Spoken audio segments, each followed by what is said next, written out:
La chute de l'homme, Adam et Ève 1. La situation initiale.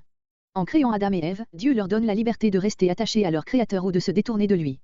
Pour qu'ils puissent exercer cette liberté, Dieu place dans le jardin d'Éden l'arbre de la connaissance du bien et du mal. Genèse 2, 8-9, Louis II, LSG. Puis l'Éternel Dieu planta un jardin en Éden, du côté de l'Orient, et il y mit l'homme qu'il avait formé. L'Éternel Dieu fit pousser du sol des arbres de toute espèce, agréables à voir et bons à manger, et l'arbre de la vie au milieu du jardin, et l'arbre de la connaissance du bien et du mal. Dieu leur donne également la capacité de choisir en les avertissant des conséquences de leur choix. Genèse 2h17, Louis II, LSG.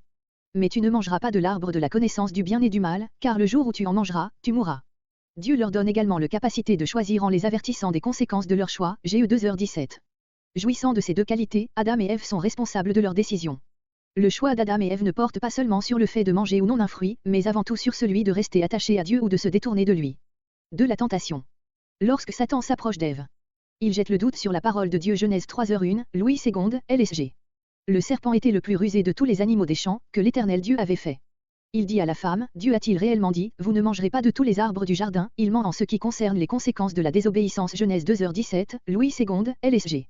Mais tu ne mangeras pas de l'arbre de la connaissance du bien et du mal, car le jour où tu en mangeras, tu mourras. Genèse 3h3, Louis II, LSG.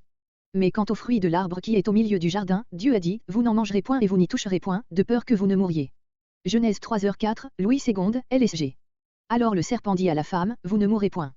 Jean 8h44, Louis II, LSG. Vous avez pour père le diable, et vous voulez accomplir les désirs de votre père. Il a été meurtrier dès le commencement, et il ne se tient pas dans la vérité, parce qu'il n'y a pas de vérité en lui.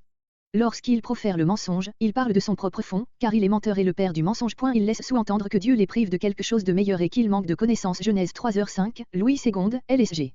Mais Dieu sait que, le jour où vous en mangerez, vos yeux s'ouvriront, et que vous serez comme des dieux, connaissant le bien et le mal. Ainsi Satan jette le discrédit sur Dieu. Il met en doute la bonté de Dieu en prétendant qu'il restreint leur liberté. Il suscite en eux l'orgueil en leur promettant de devenir comme Dieu. 3. La chute, péché originel. Adam et Ève se détachent de leur Créateur. Jean 14h15, Louis II, LSG. Si vous m'aimez, gardez mes commandements. Jean 15, 9-10, Louis II, LSG. Comme le Père m'a aimé, je vous ai aussi aimé. Demeurez dans mon amour. Si vous gardez mes commandements, vous demeurerez dans mon amour, de même que j'ai gardé les commandements de mon Père, et que je demeure dans son amour. Et leur amour pour lui s'affaiblit, ils ne lui font plus entièrement confiance. Recherchent d'abord un intérêt personnel, ouvrir l'intelligence, et leur propre gloire, être comme Dieu. Genèse 3, 5-6, Louis II, LSG.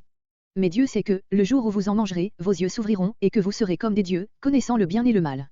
La femme vit que l'arbre était bon à manger et agréable à la vue, et qu'il était précieux pour ouvrir l'intelligence, elle prit de son fruit, et en mangea, elle en donna aussi à son mari, qui était auprès d'elle, et il en mangea. Ne prennent pas garde aux conséquences de leur acte. Proverbe 14h12, Louis II, LSG.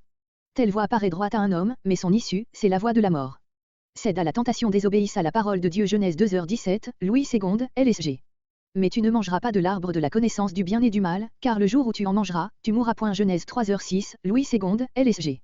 La femme vit que l'arbre était bon à manger et agréable à la vue, et qu'il était précieux pour ouvrir l'intelligence, elle prit de son fruit, et en mangea, elle en donna aussi à son mari, qui était auprès d'elle, et il en mangea.